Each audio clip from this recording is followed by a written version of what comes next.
Uh, Good morning, good afternoon, good evening. I'm Ilse Köhler-Rollefson from the League for Pastoral People, and it's wonderful to have so many of you here.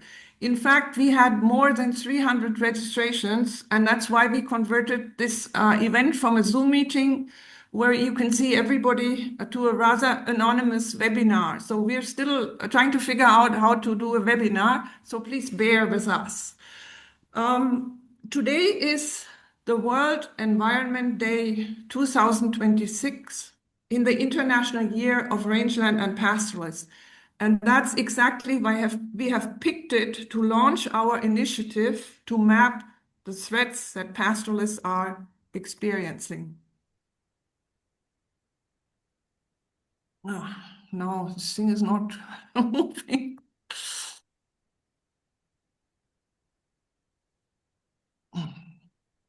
Moving. Sorry, I can't get the slide to move. No. Can go. There it is. Yes. Okay. So we believe that one of the best things governments and policymakers can do for the environment is to support pastoralists. The great ecologist and pioneering conservationist Jesus Susu Haidt, who restored Spain's ancient and extensive system of migratory routes, the cañadas, that cover about 10% of the country, once said to me, if you have pastoralists, you don't need national parks. And I think that really puts everything, in one succinct sentence. Because it is true. I mean, nobody can do more for nature while also producing food than pastoralists. So pastoralists provide a range of environmental services. They produce food without going through the monoculture stage. They manage animals so that they prevent forest fires. They spread seeds and help germinate them. They nurture the insect life and the food chain from the bottom up. They support carbon sequestration and they provide organic fertilizer and they feed the soil life. But that's not all they do.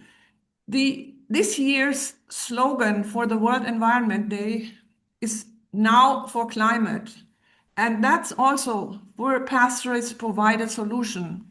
Basically, climate solutions too begin with pastoralists because they produce food basically without fossil fuels, because they provide organic manure, an alternative to chemical fertilizers. They produce wool and skins that are an alternative to synthetics and to plastics. And they also have developed and continue to steward the breeds of livestock that are our best bet to continue production of food under extreme heat.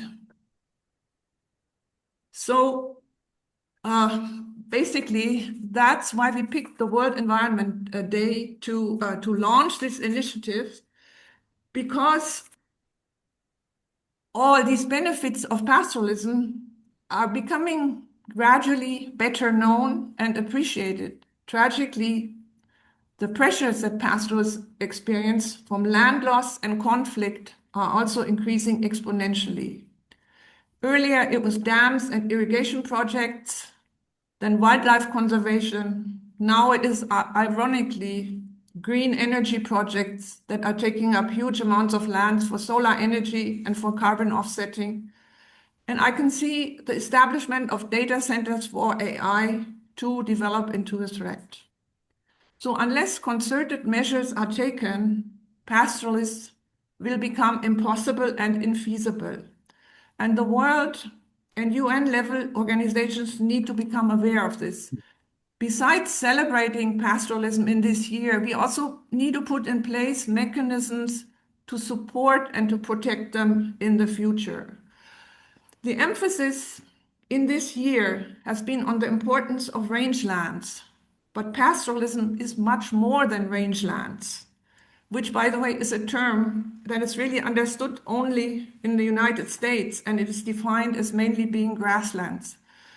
But pastoralism is also important in forests, in deserts, in mountains, and sometimes even in urban areas.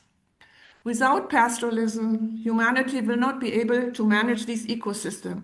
So it is important that the world's policymakers create a supportive environment for pastoralists.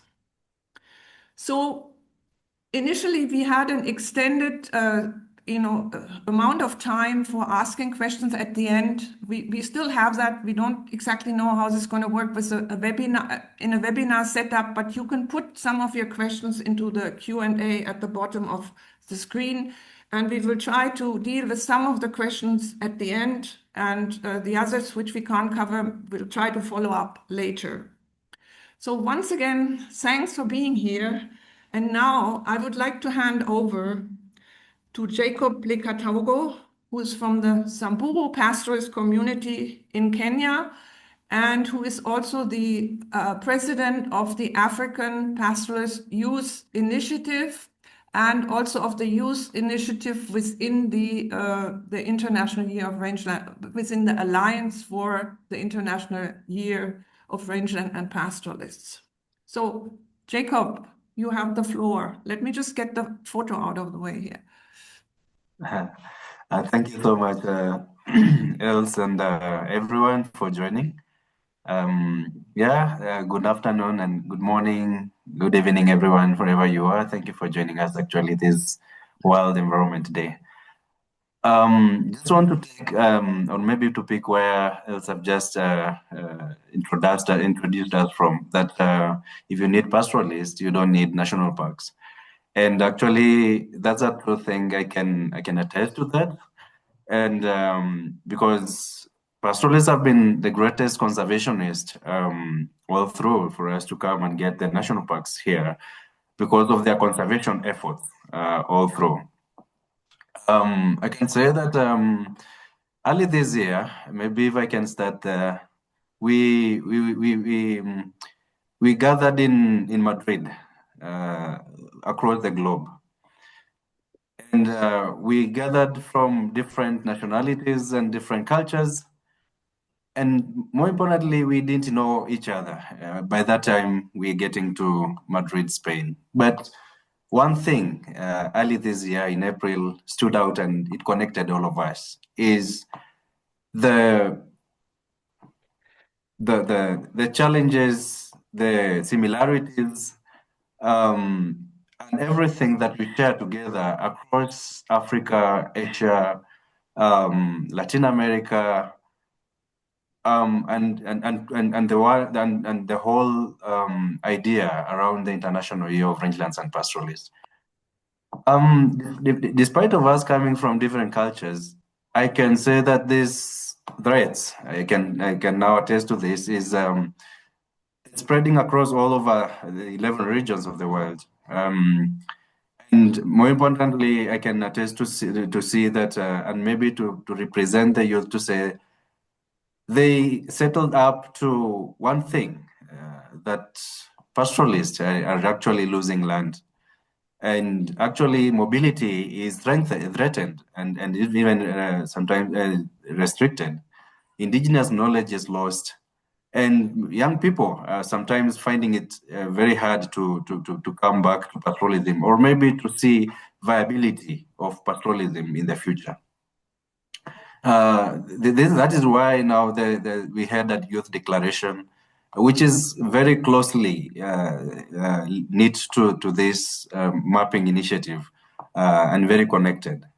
The mapping initiative helps us to identify, as we are here to see and identify and document these threats. But now the declaration we had was more of pastoralists are saying that we see these threats, we see these issues, and what can we do to address them specifically? So all of them come together to form a coexistence and maybe a co-development development agenda for pastoralism.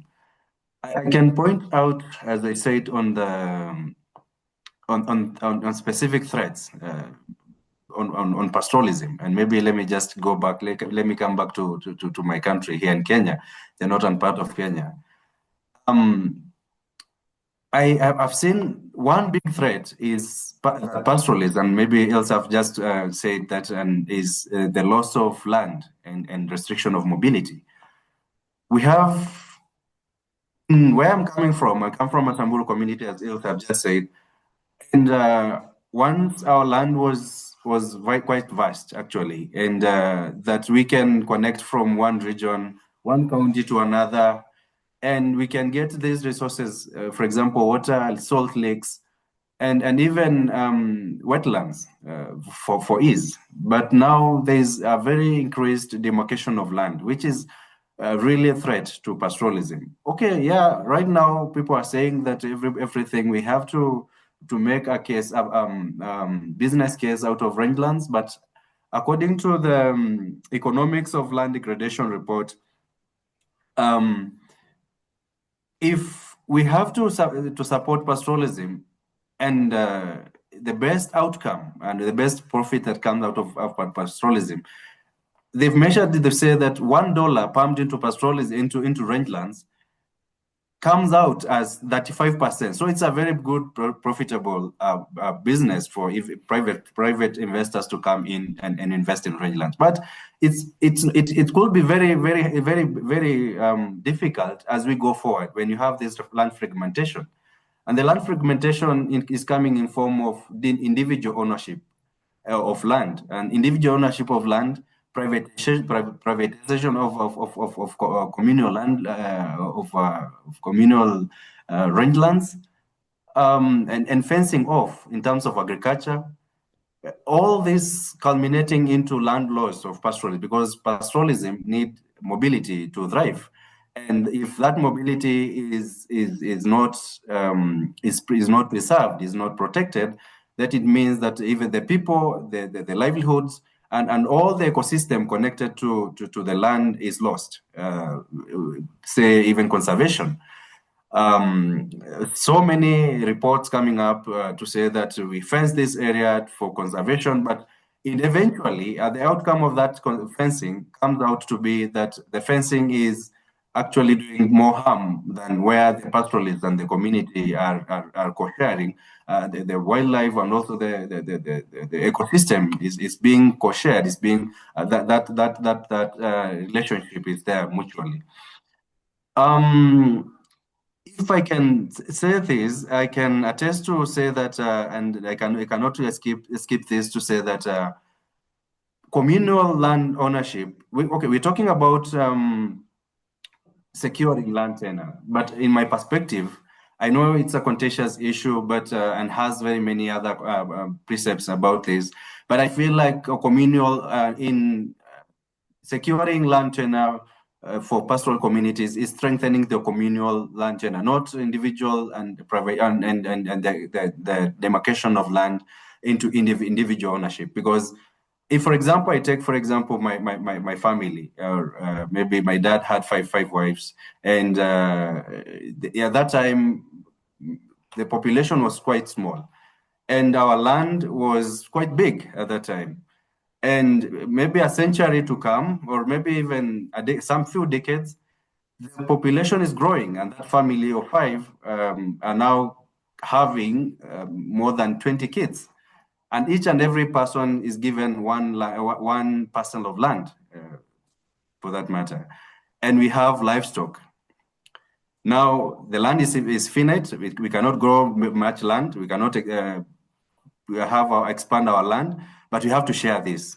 In the next 5 years, we are now saying that we don't have corridors. We don't have where land to keep this livestock. So what are we going to do? We're going to reduce this number of livestock to contain the small land that we have.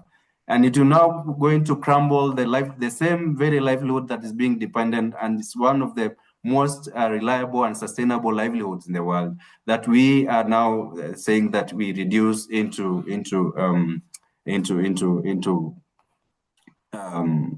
like, for example, farming. So I feel it's more of a threat to us than having the demarcation of land. On conservation, yeah, there's a lot on. Maybe if I can attest this to what is happening with carbon projects, where uh, farms are being set up in where the communities used to live. They conserve these environments for so long for us to come and introduce new terms, carbon offsets, and the rest, which these communities have been doing all through. And then we come and fence the same land that they are depending on and the same land they are using from them, the community that are depending on this land, and then being later on coming to convert this land into something else that is being used, like wind power projects and very big projects, monoculture projects that are actually doing more harm to the environment and all ecological processes. I think this I can't conclude this much without pointing a finger on the policies, because the corporate way of production, I think maybe the government corporate way of production is limited to what is quantified, what can be taxed. But in pastoralism, it's different because we occupy different vast lands, and that's what we depend on. And the different interests now come from this. Maybe the government has interest on rangelands because they feel like the rangelands can be used alternatively to do something else, like infrastructure, military installations, and agricultural expansion. But in other parts of the world where rangelands are not being given to attention, um, there's less attention to resources given to the community. There's less investment to support the livelihood, the very livelihood that's being dependent by these communities, and it comes in all spheres. On harmful narratives, and also coming with scientific narratives coming out to paint a picture, because what has not been quantified cannot be defended and cannot be proven. And I think this initiative on mapping threats will help much on reducing these narratives about pastoralism. On the youth migration, I feel like yeah, there is a lot. I feel it can be channeled from generational renewal, where pastoral youth feel like they are insecure about the future. Pastoral youth, they can, and almost everybody, they can invest their time where there's dignity, there's future, and there's some resources. It's something that you can get out of it into your pocket. And if we can't strengthen this, the youth, the very youth who are now living the policies, living to see the policies being implemented, are the ones who are going to be affected in the long run. By strengthening and supporting customary land rights should be one of the greatest maybe points to secure pastoralism, and also to secure the rangelands, and which are being dependent by these communities. The great mapping and in this mapping of pastoral threats are here to tell us where the pressure is and where it really pinches us the most.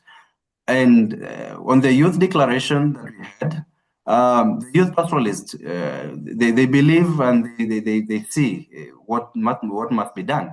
And it reminds us that pastoralism has a future. It actually has something that we can protect, but only if we protect the mobility, if we strengthen customary land rights, and support the leadership actually of the young people and indigenous communities through their indigenous knowledge that they've been using all through, and ensuring that pastoralists and partners in decision are partners in decision making and not just participants, so that we can secure their livelihoods and their land. Yeah. So thank you. Thank you so much, Jacob, for giving us the perspective, A, from the youth, and secondly, also from your family, and pointing out how the situation has changed, over generations. And yeah, it's the same thing in India. Also, after India became independent and land was distributed, the pastoralists didn't want any land. They said it's much easier. There's lots of land. We don't need land. We just need to move with our animals. So yeah, I mean, it's very important that we keep those perspectives in mind. And now I would like to introduce Dr. Paul Mundy, who is an independent specialist. He's in charge of the mapping project. He's an independent specialist in development communication. He's both German and British, and has over 40 years of experience in developing countries. And he's been with LPP for a long time, worked on numerous projects, including the accounting for pastoral studies and many information briefs. And yeah, and he is totally devoted to this mapping project. So now, Paul, it's your turn, please. Hey, thank you, Ilse. Let me share my screen with you so you can see what I'm talking about. I hope you can now see what is a fairly brief PowerPoint presentation. This is our latest initiative in our mapping project. For those of you who are not familiar with the mapping project, you can visit the website on the screen. That's pastoralpeoples.org maps. And on that, in this part of this project, we have several different maps there. The main one is the World Map of Pastoralists. I will go to that in a moment. And we've got about 1,000 or more groups of pastoralists worldwide that we have mapped. And that map has got brief descriptions of pastoralist groups and their livestock management systems, but it doesn't talk about the threats that they face. And that's very deliberate. We decided not to do that at the time because we thought it would be too much for us.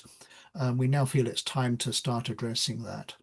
Also in our list of maps, you might be interested in our videos on pastoralism, or not our videos. We have collected videos from around the world and we put them on a map. We've got a map of pastoralist migration routes around the world.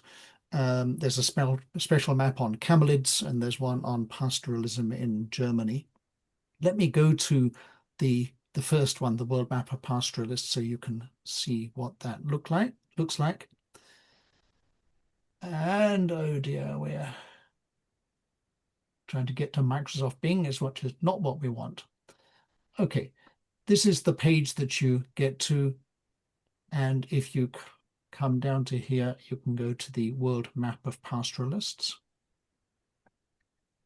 And you click on the image there, and up will pop this interactive map.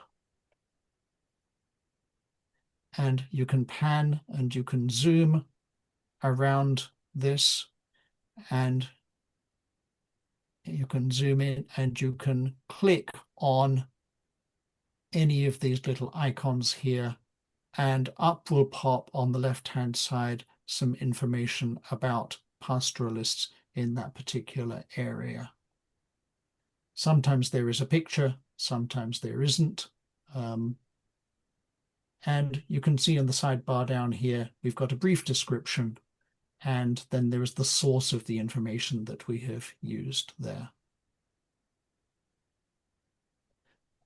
So that is the world map of pastoralists that we have developed. It's taken about 5 years to develop this. There are 1,070, 1,080 groups represented on this map. And it's been mainly supported by Miserio. So a big shout out to Miserio for supporting this initiative. Okay, let me flip back to the PowerPoint and talk about our latest initiative, which is Threats to Pastoralism. What we want to do is to create something similar which talks about the threats to pastoralism. And we want this to be both interactive and we want it to be crowdsourced. So when we go to the map, you will say, hey, it looks pretty empty. We only have a small number of data points at the moment, and we would like to invite you to contribute information to it. So let me go to that. This is the page on the LPP website that you land on. You click on the image and you get to this thing. It works in a very, very similar way to the one I just showed you. And let me just click on one or two of these little red icons here. This one is all about pastoral land lost to farming in the Hindu Kush Himalaya in northern Pakistan. This one is about the solar panels in the Thar Desert, which are taking land away from pastoralists in that area. And that is a satellite image of a very large, one of the largest solar arrays in the world, which is in the Thar Desert. And let me go to southern Angola, loss of land rights in southern Angola. And you'll see a number of points here in Uganda, which Lupus Pius has kindly given us, and Lupus will be talking in a moment about this. And you can see the types of information that we have there. In the Ngorongoro area of the Maasai area of northern Tanzania, there is that. And let me flip over to Latin America and just choose one of these here on mining-related water scarcity in Argentina and how that is affecting pastoralists there. Now you can see in the sidebar here, we've got various bits and pieces of information. The first thing is a photograph. If we can find a photograph, we'll put it in there, but very often it's very difficult to find a copyright-free photo that we can use. Then there is the classification of the type of threat. This one is mining and its water access. And then there is some information, the location, the type of threat, the communities affected, and the details of the threat. And you can see we've probably got a total of about 100 words there. So it's a very brief description of the threat. And if you're interested in that particular thing, this is the most important thing probably. This is the sources that you can go to for more information about that. So that's what we want to do for the rest of the world. And we would like to invite you, ask you to help us fill in that map. Let me flip back again to the PowerPoint. You may ask, well, why do we need a map? Well, everything that happens somewhere, but we just very often don't know where.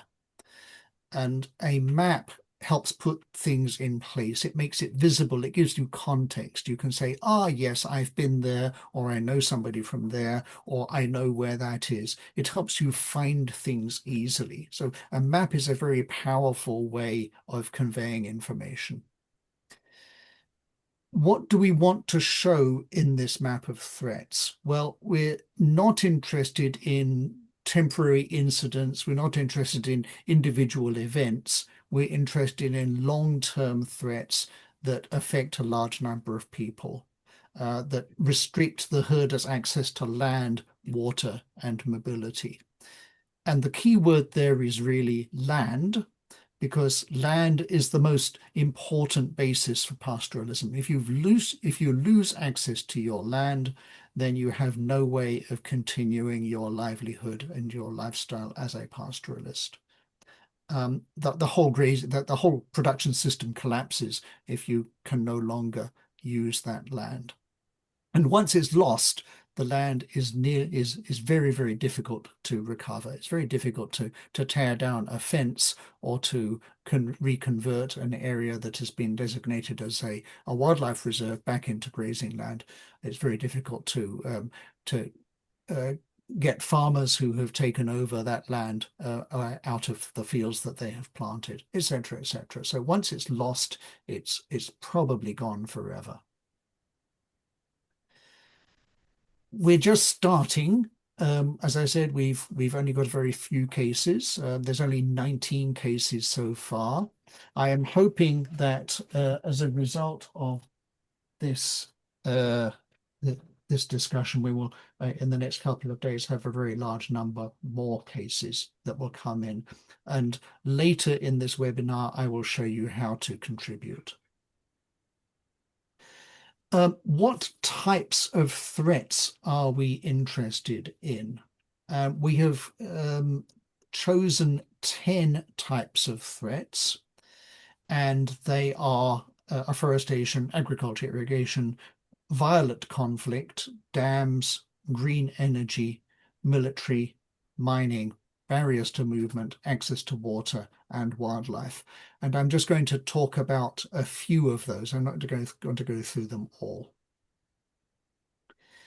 First of all, agriculture and irrigation. This is the expansion of cropping into traditional grazing areas. Sometimes that can be large-scale land acquisitions that convert rangelands into plantations, sugarcane plantations, or whatever. Large-scale irrigation schemes.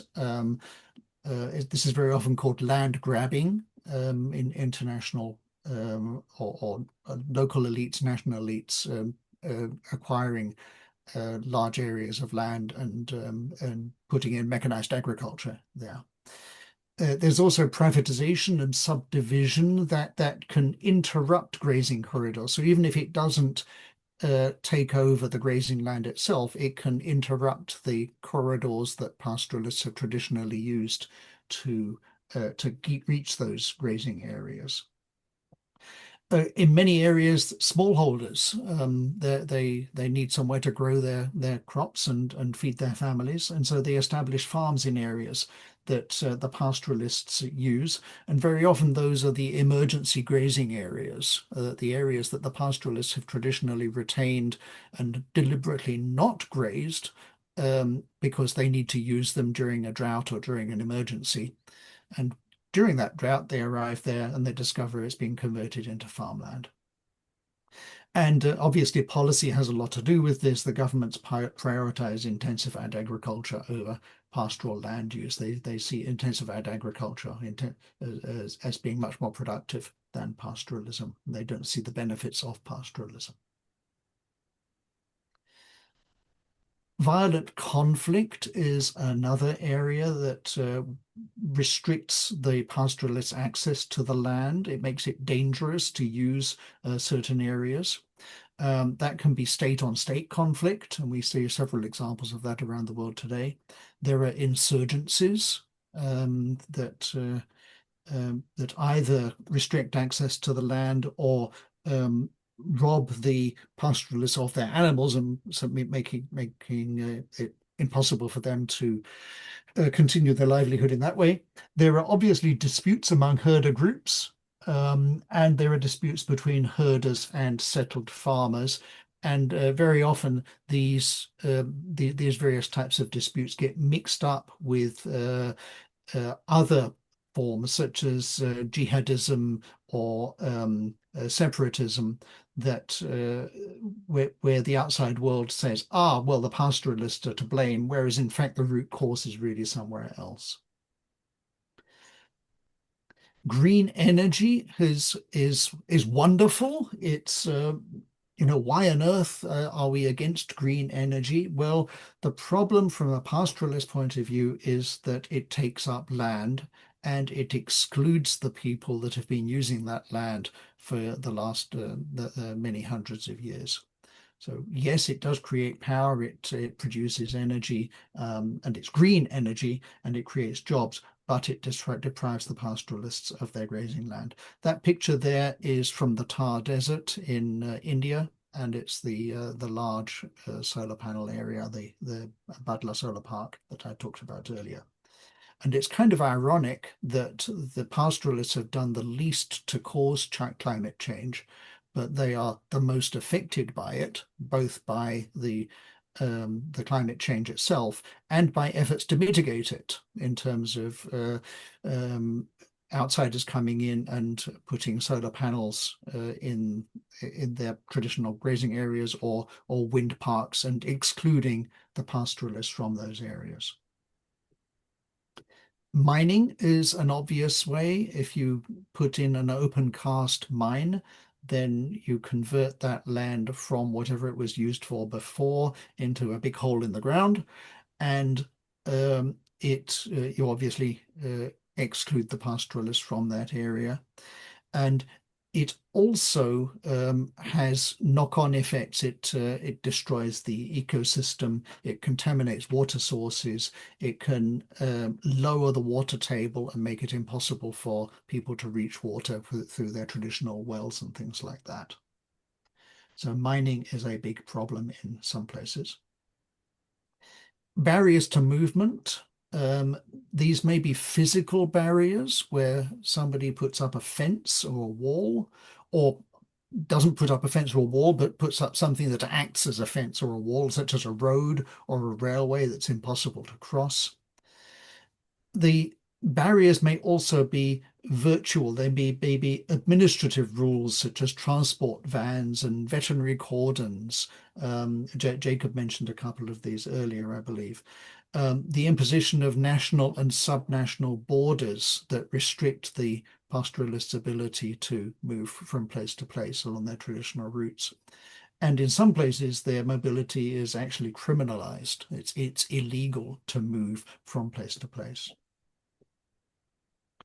Access to water is obviously related to access to land. If you have an area like on the picture there, there may be enough grazing there, but if those livestock can't drink, then they're not going to be able to survive. So sometimes the water sources are protected for very good reasons. You need to be able to make sure that these springs are protected, but that deprives the livestock and the pastoralists of their sources of water.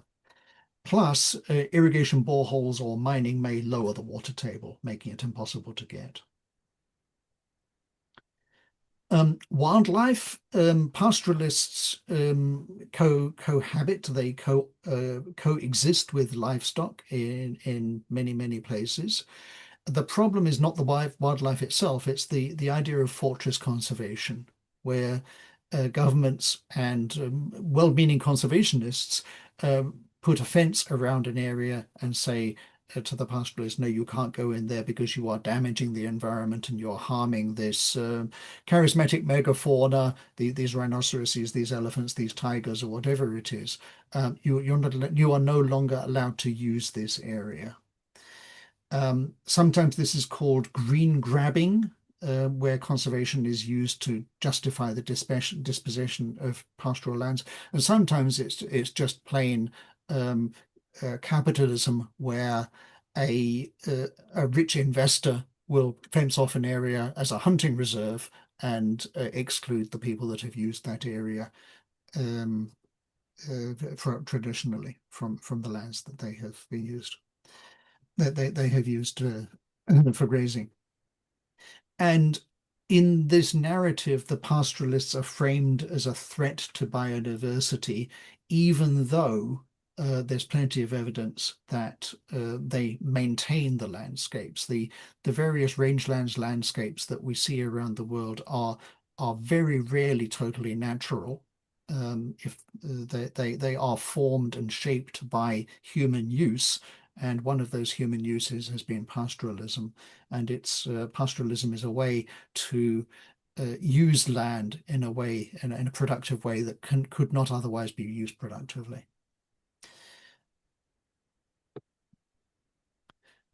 Okay, those you will be saying, hey, but that's not all of the problems that pastoralists face. How about all of these other challenges? How about access to services, health, education, markets, veterinary care? How about pests and diseases, predators, breeding, the availability of feed? How about policy such as sedentarization, bureaucracy, taxation, the economic pressures of profitability and low product prices, labor shortages, high costs. How about climate change? How about the difficulty of attracting young people to become pastoralists? Now, we recognize that those are all problems that pastoralists face, and I'm sure you could add to this list. But we have decided to focus only on those threats that relate to the pastoralist's access to land. So if one of those factors affects access to land, yes, we will include it in the map.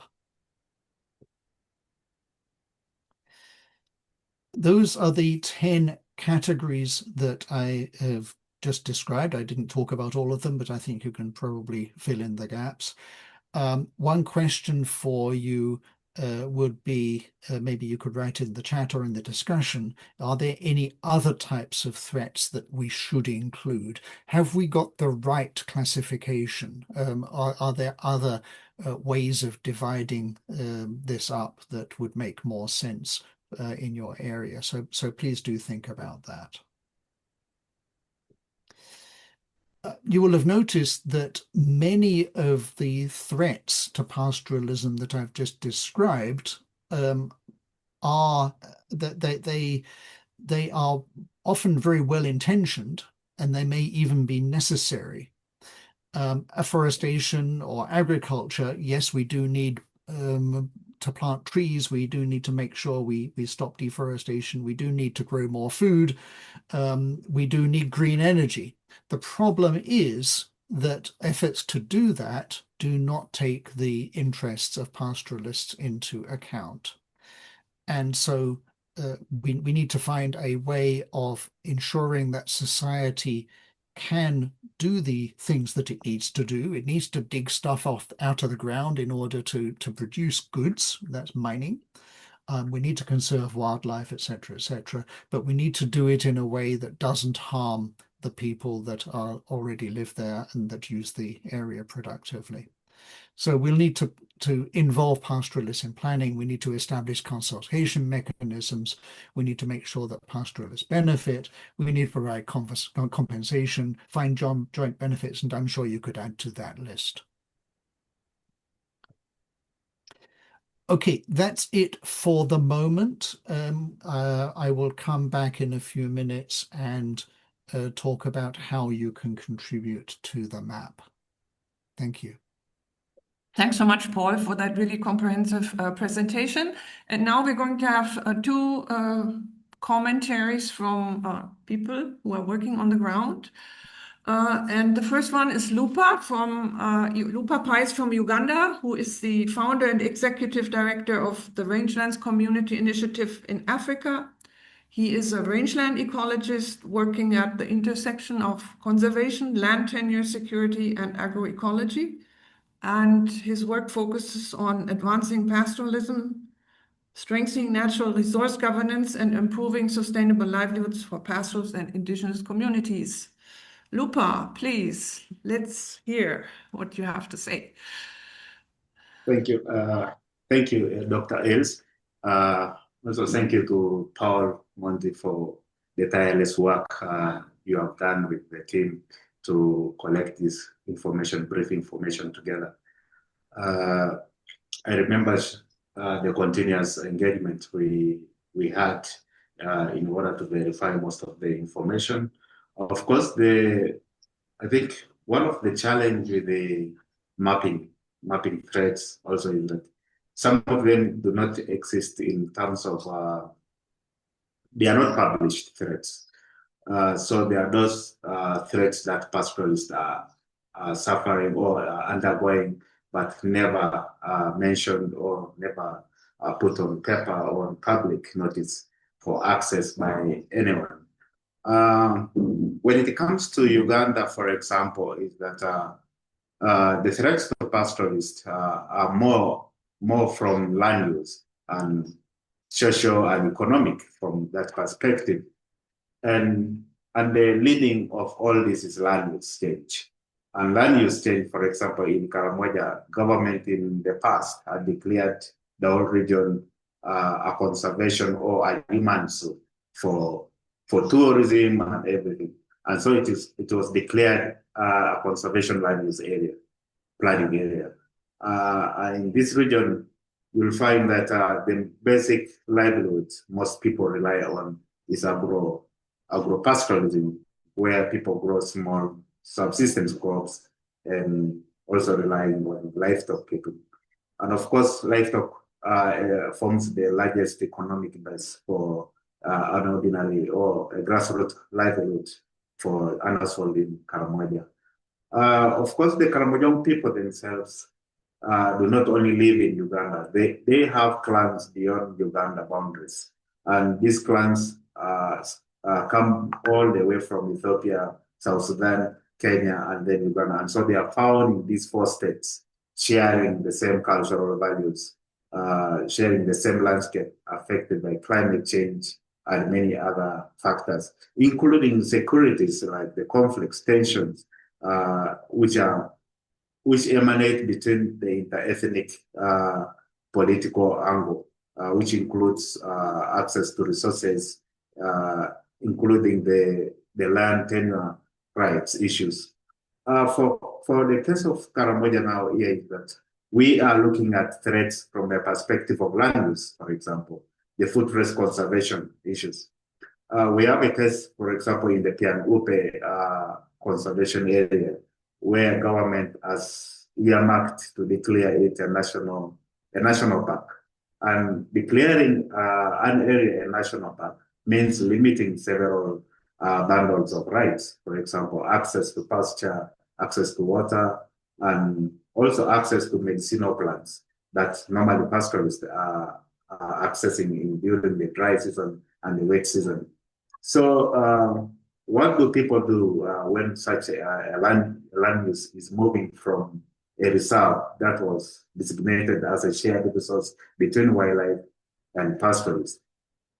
People demand for their rights. How should a park maintain these bundles of rights and sharing of such resources? And that's one of the challenges people in Karamoja face. The second largest land use challenge we face here is the mineral and extractives. Extractives take the largest chunk of land, the grazing land. And this is happening across the entire 240 square kilometers, 240,000 square kilometers of Karamoja land. And this is happening along the boundaries between Kenya, Uganda, and South Sudan. These boundary corridors have huge deposits of minerals that include gold, limestone, and also a discovery of oil fields is going to make land more inaccessible to pastoralists. Besides the mineral extraction, there are already construction of huge factories and industrial base coming up in this area. And also, these factories do not employ pastoralists because it is felt that pastoralists do not have the knowledge to work in the mineral sector or to work in this mining sector. And so you find there are more people from elsewhere working in these factories as workers loading minerals into trucks and everything. And so it's a basic denial already in the mineral sector as well. So when the resources are discovered in your land, you are neither not compensated, you are displaced, you cannot access, they are fenced off, and also you will start facing insecurities because you will have to move to more longer distances to access the pasture. Then the other, of course, is the economic challenge, the economic threat. Livestock from pastoral areas are not valued in the sense that they drive the economy of the country. It's considered a traditional practice, and that there is no value attached to some of this. So we have established market structures, livestock market infrastructure in the area, but the data you will find about the contribution of livestock into the country's economy is not valued. So that economic threat denies pastoralist services in terms of developing the livestock sector of the area of the region. The other social related threats, which already were pounded more by Paul, include the conflict. The region has lived for about 50 years in conflict with both the government, that's the army, the military, and then its neighboring communities.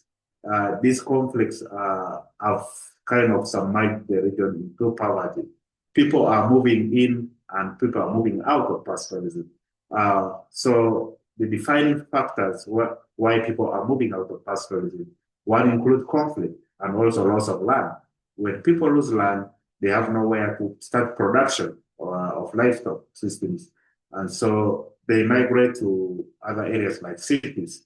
For example, we have the largest population of street children coming from Karamoja. And when you follow the grid line, why there are many people of Karamoja in the Kampala streets and in the cities, it's because of loss of land. These people have lost land and they have no area of production. And so they have to move out of the area and become beggars or work in the streets in the urban cities like those ones. So making mobility in terms of human mobility a negative trend for us. And instead of moving for business, moving for opportunities, people are moving out to run away from existing threats that affect their livelihood, that affect their security, personal securities, etc. And so there are also positive threats. They are brought in positively. For example, the dams, the water dams that are being constructed, they are investments that bring positive opportunities to pastoralists, but at the long run, they become threats to the pastoral livelihoods. For example, there are dams that were constructed.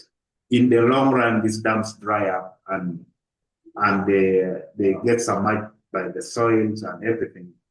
Nature claims some of these dams, water dams, and so making water inaccessible. And so these dams are placed in areas where pastoralists traditionally access water.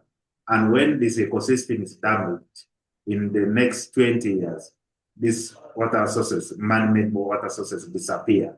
And so affecting already the entire ecosystem of pastoralists in terms of water access in the long run. The other is the human-wildlife conflict. The human-wildlife conflict is the driving factor affecting the green belts. The green belts are areas that we use as dry season grazing areas when the dry season spells out. And so in these areas, there is plenty of wildlife in these areas. And most times they are declared state protected areas, not even under community management or not even under pastoral management, for example. And so there's a lot of wildlife conflict between the agro-pastoralists, the farmers themselves, with wildlife, especially involving elephants and buffaloes, affecting the food system of those people, including their human security itself. And so this kind of loss of land, of course, when people lose land, access to land, it means also their rights to existence is lost or is affected completely.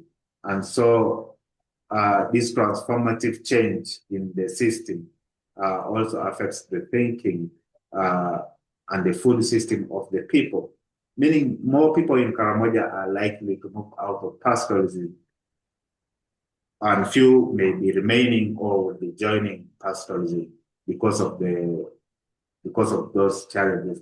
The other challenge from the policy view is the continuous misunderstanding or misconception by the state, failed understanding of what pastoralism is in Uganda. For example, let me give the head of state in his recent address say that there is need for people in Uganda, especially the pastoralists, to settle in order for the states to be able to provide them with services. So mobility of pastoralists is viewed as a challenge for the service delivery by the state. But the policymakers have not explored opportunities that mobility or pastoralism may provide or may be an answer to climate change in our country. For example, sedentarization mechanism that the government is planning or is trying to promote that includes establishment of ranches does not only cause another conflict of land related, but makes land unavailable for the many pastoralists that have not understood the new tenure system that the state is trying to promote. So this kind of policy-based framework that's being designed is likely to make many pastoralists, one, to lose land, second is to lose their productive rights, and thirdly, their contribution to the national GDP or revenue is going to loosen as it used to be before. So pastoral communities need to be engaged. We need to engage government, and we need to engage those donors that are supporting a policy review or policy reforms from a perspective of government attitude towards pastoralists. And so this is where the situation is unfolding.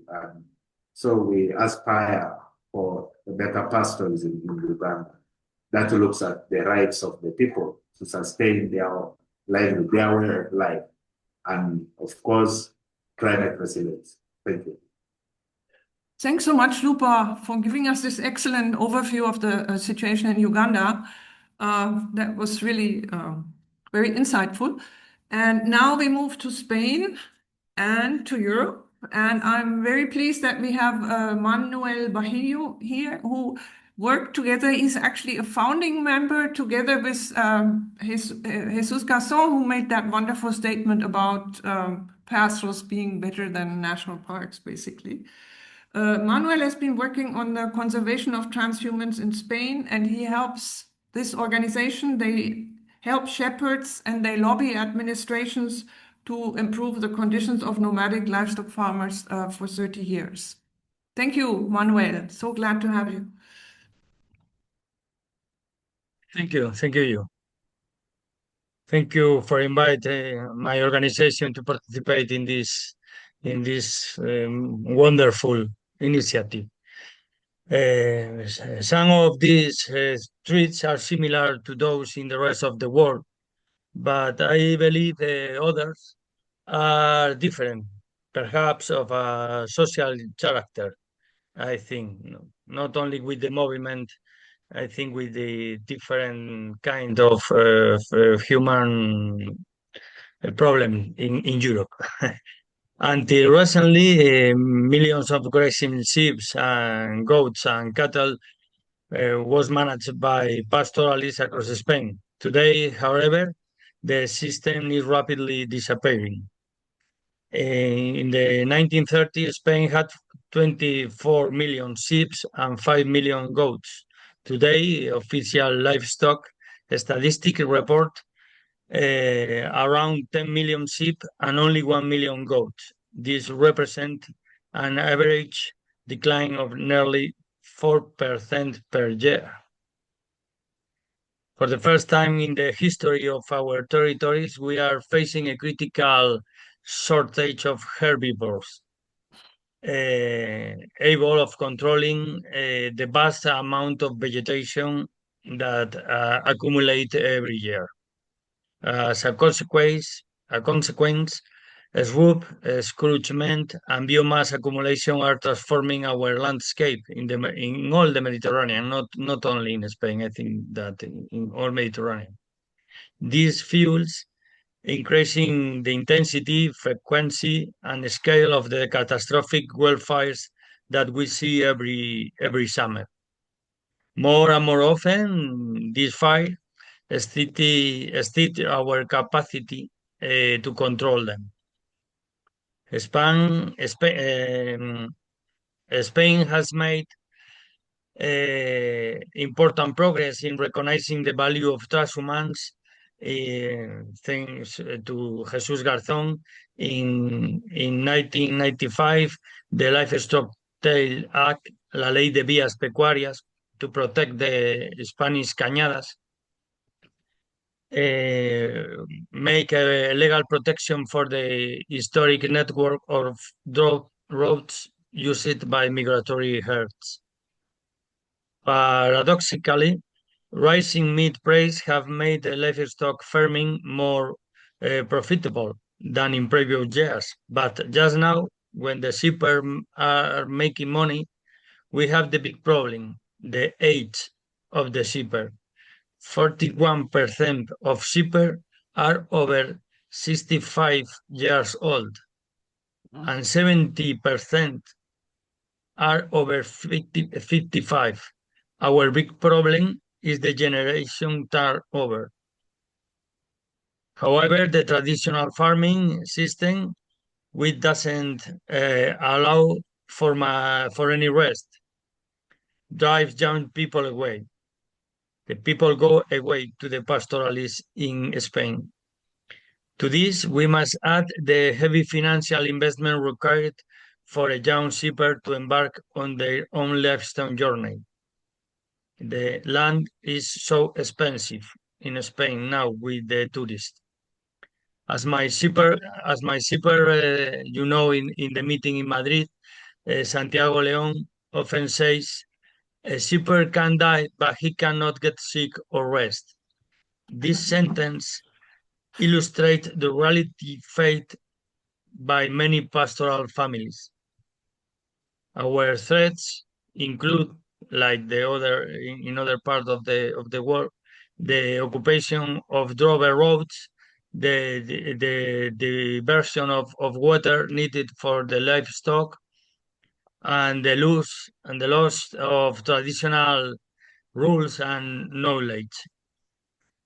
Today, our foundation with other NGOs, environmental expert pastoralist group are calling on public authorities to move from reconnection to action, but it's not we need more strong to be more strong in this reivindication. These are all the service that you speak in the first time must be recognizing and have a financial support in Europe. The choice is simple. We can invest in shepherd and livestock farmer who manage the land every day, or we can continue spending enormous increasing amounts of public money on helicopter, firefighter, bulldozer, and post-fire restoration. In short, we can invest in prevention and stewardship or continue paying for disaster. I think that this is the situation in all the Mediterranean area, but I think that in the rest of Europe is very similar. Thank you. Thank you, Manuel. Yeah, I mean, this issue about the firefighting is really very important in all the Mediterranean countries. I think in Greece also. I mean, there are not enough livestock out in the landscape to prevent fires with the grass growing high and drying out. And I just see in the question and answer somebody's talking from Kenya about fire and so on. So this firefighting is a big issue. But now I'd like to give it back to Paul for explaining us how to enter information into the map. Okay, thank you, Ilse. Again, we'll share my screen.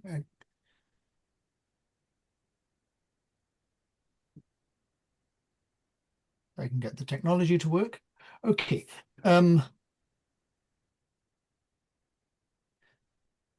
Okay, please help us fill in the map. There are two ways to do this.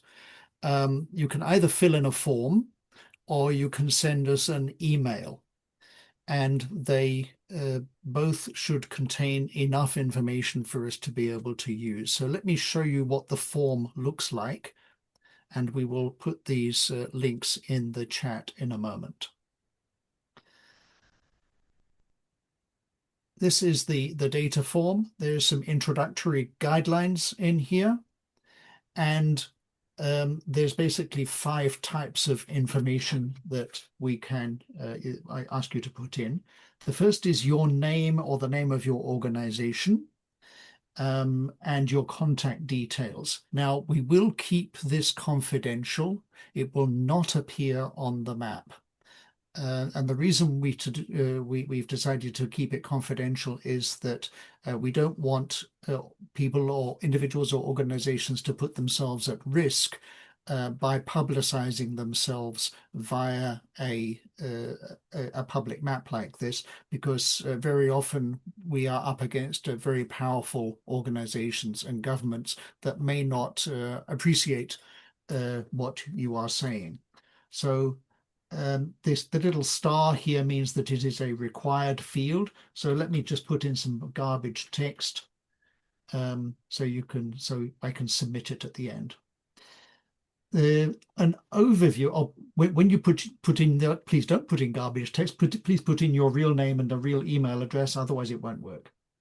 Okay, an overview. Please name the issue. So an example is land grabbing in Karamoja, or solar panels in the Thar Desert, or whatever it is. Please be as specific as you can about a threat. So don't give us threats that reflect a whole range of things in the whole country. Please give us information about a specific threat in a specific place. And you may have to fill in the form several times for different threats in different places. Don't lump them all together, because that's difficult to put on a map. Okay, the overview, again, I put in some garbage text there. Location details, what country is it? Okay, it's in the UK, for example, and the location. Give us either the latitude and longitude coordinates, which you can get from Google Maps, or you can put in the district and the province and the particular location where it is there. The size of the area affected, whatever it is, it might be 20,000 hectares, for example, if you know it. If not, then leave it blank. How many people affected, if you have some estimate of that, so 30,000 people, and say whether they're pastoralists or non-pastoralists and who they are. The threat details, okay, you've got a threat type here, and these are the list that I showed you earlier. So supposing you've got something on movement restriction, and you can select more than one if you want.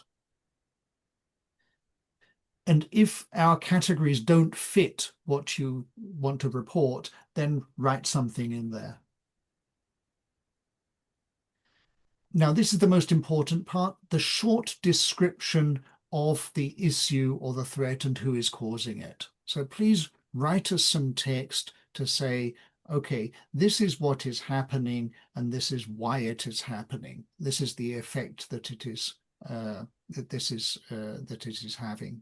So please be as specific as you can, and provide us some information that will appear in the pop-up box on the map.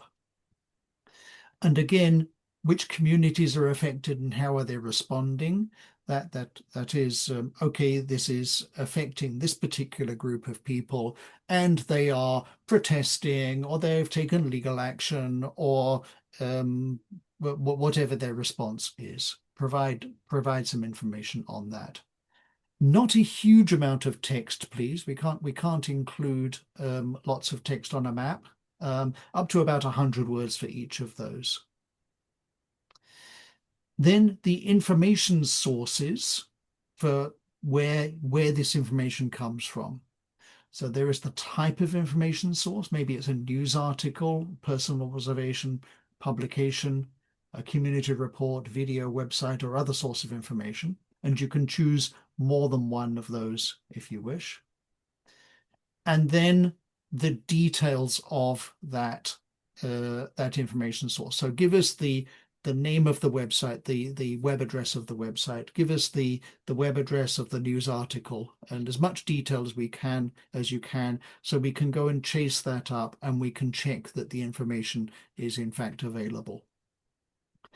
If you don't provide the information source details, then we won't be able to include it in that. We are going to try to be as reliable and as objective and as balanced as we can in the map.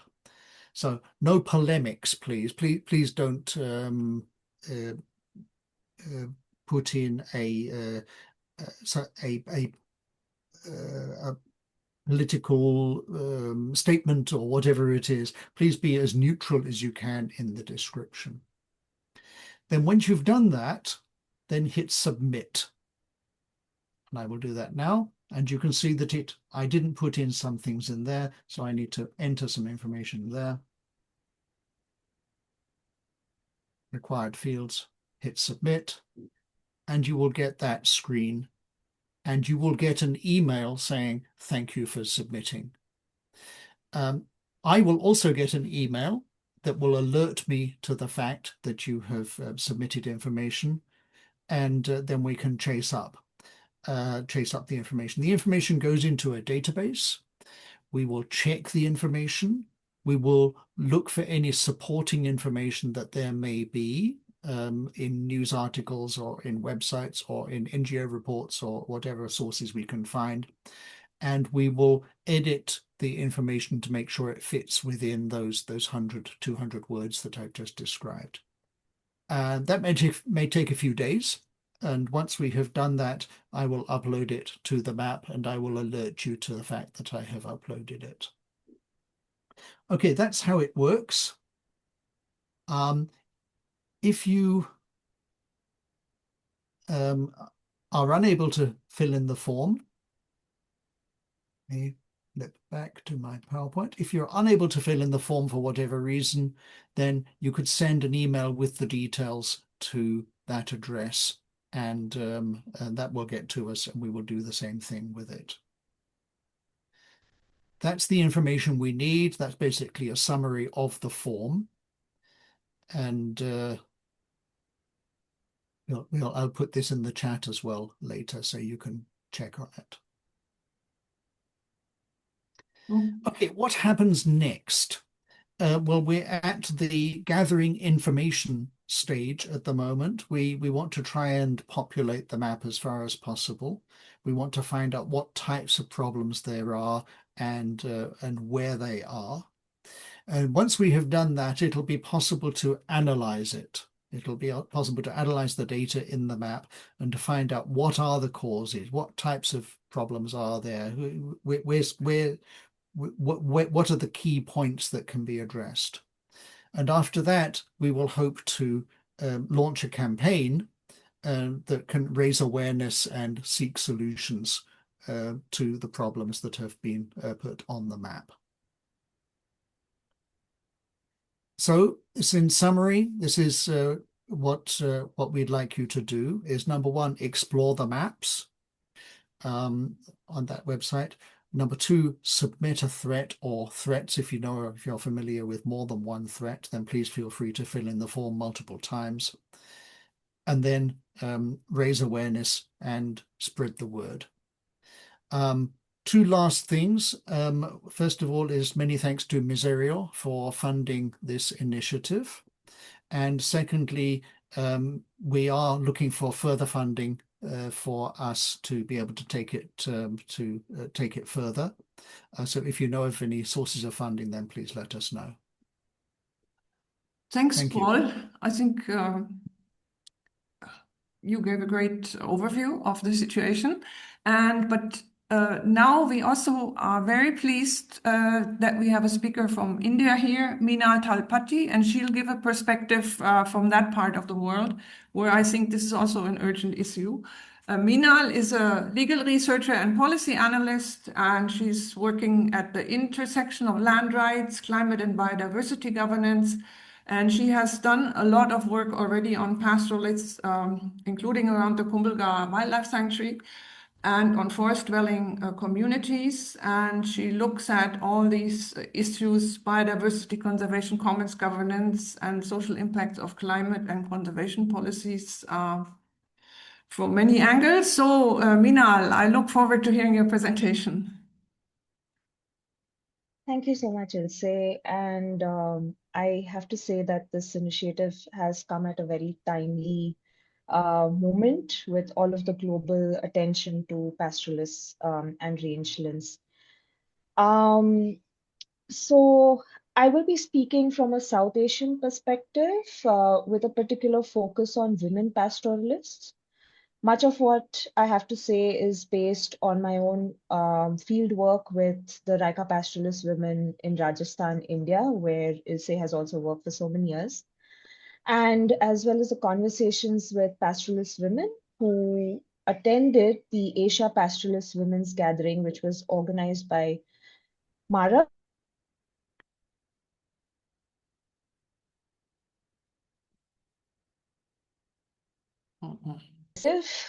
South Asian pastoralism looks very different from pastoralism in other parts of the world. Here it is not simply a rangeland-based livelihood, but it is fundamentally tied to the commons-based system. So pastoralists depend on a mosaic of village commons, forests, seasonal grazing areas, agricultural fields, pre and post-harvest, various kinds of water bodies, migration corridors, customary arrangements, which are negotiated with farming communities and state authorities across fairly vast landscapes. So the ability to be mobile is what connects these landscapes into functioning pastoralist systems. And across South Asia, we see that women are really at the heart of these systems. They care for livestock, they collect water and fodder, they process dairy products, they maintain households during migration or even when they are sedentarized. They preserve indigenous breeds and they carry forward traditional ecological and veterinary knowledge. And what we have seen across discussions with them are that they are expressing a growing concern about the gradual enclosure, fragmentation, and really transformation of the commons landscapes on which South Asian pastoralism depends. So we saw that there are four, you could say, interconnected threats that were emerging, which pastoralist women were talking about. The first is the shrinking of the commons and grazing lands, and it was basically has been raised across all of the regions. So women from Bangladesh, for instance, are speaking about how livestock that once grazed freely is now increasingly being confined into grazing areas because grazing areas are disappearing. In Sri Lanka, grazing lands are again being absorbed under forest laws. And women in Western India are describing how solar parks and industrial projects have occupied traditional grazing landscapes. And often they are talking about how these large projects are forcing families to reduce livestock numbers or even to abandon pastoralism altogether. The second that we see and has been spoken about by the speakers previously is conservation initiatives, and I would link these to the current green development projects. Women are describing losing access to customary grazing areas because lands have been designated as conservation zones or allocated for renewable energy projects. And this is not an argument against conservation or climate action, but it raises a critical question that we all need to look at. Can environmental solutions be considered just if they're restricting access to resources for the very communities that have historically literally sustained these ecosystems? The third threat is again a disruption of mobility. So women across South Asia are talking about how roads, militarization, conservation restrictions, infrastructure projects, changing land use patterns are basically disrupting traditional migration routes. And in a commons-based system, mobility is basically not vulnerability, but it is rather a strategy to be resilient. So when mobility is restricted, pastoralists are losing access to dispersed resources, There are increasing fodder shortages, and basically they're also losing their ability to adopt and adapt to the changing environment. And the fourth threat, of course, is looming, which is climate change. Women across, especially the Hindu Kush Himalayas, were talking about the changing rainfall and snowfall patterns, water scarcity, floods, droughts. We also saw people describing fires in these regions and declining fodder availability. So it's not an abstract phenomenon anymore. Basically, for women, what it actually means is walking further away for water, spending more time finding fodder, caring for animals that are getting weaker and are not able to adapt to these systems, and also declining household incomes. So, taken together, these threats reveal that the greatest challenge is not simply the loss of grazing land, and it is literally the fragmentation of the entire commons based landscape system. Shrinking commons, conservation restrictions, disruption of mobility, climate impacts are, in fact, manifestations also of a broader immersion of institutional safeguards in these areas.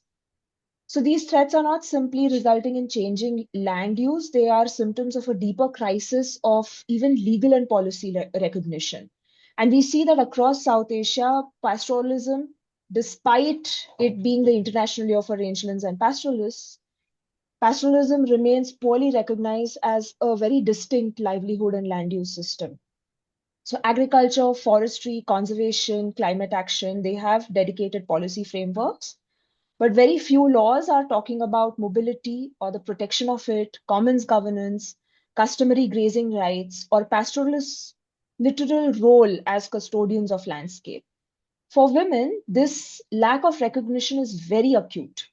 Despite the central law in sustaining pastoral livelihoods, they are not even recognized as pastoralists in law, policy, or even decision-making processes, not just externally, but also within their own communities.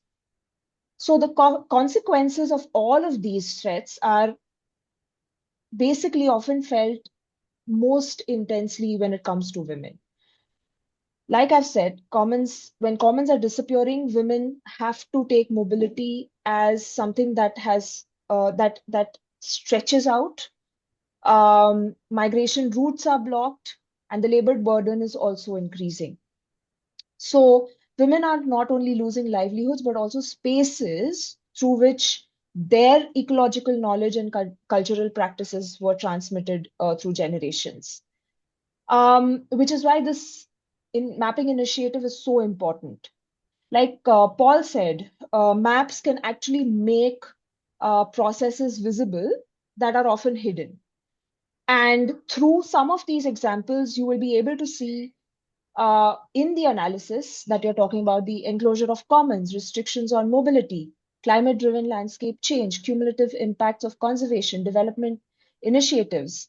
But we'll also be able to go, while it is mapping land, this kind of mapping process will also document pressures that are beyond land. So we are across South Asia, we are looking at an era of expanding conservation targets, renewable energy development, carbon sequestration initiatives, ecosystem restoration programs, climate adaptation and mitigation measures.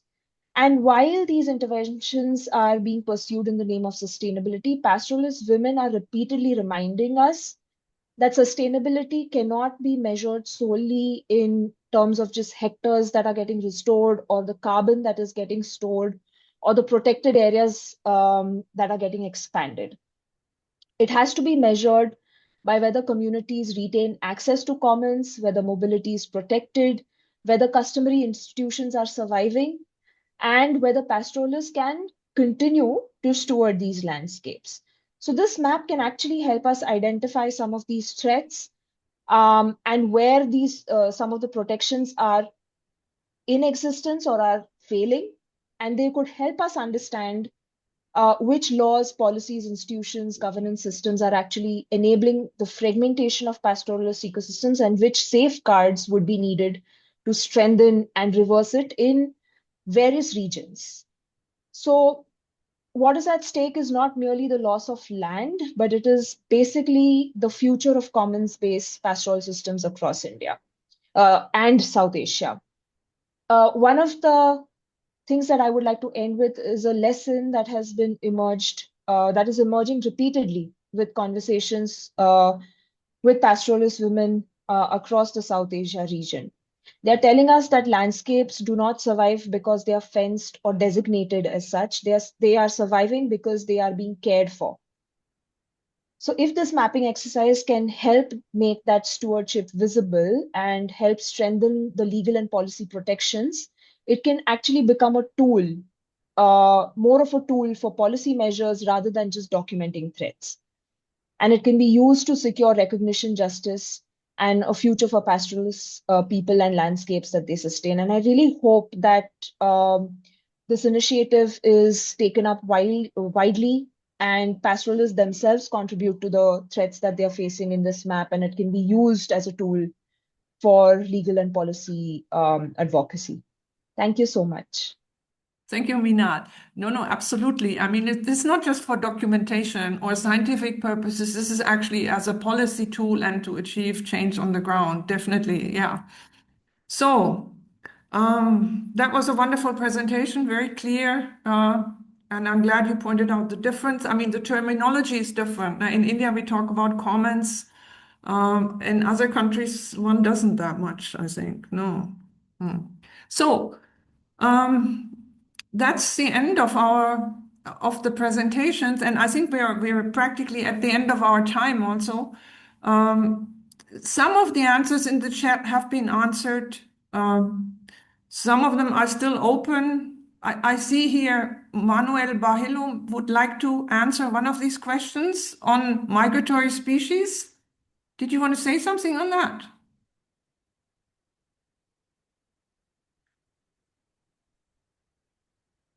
You are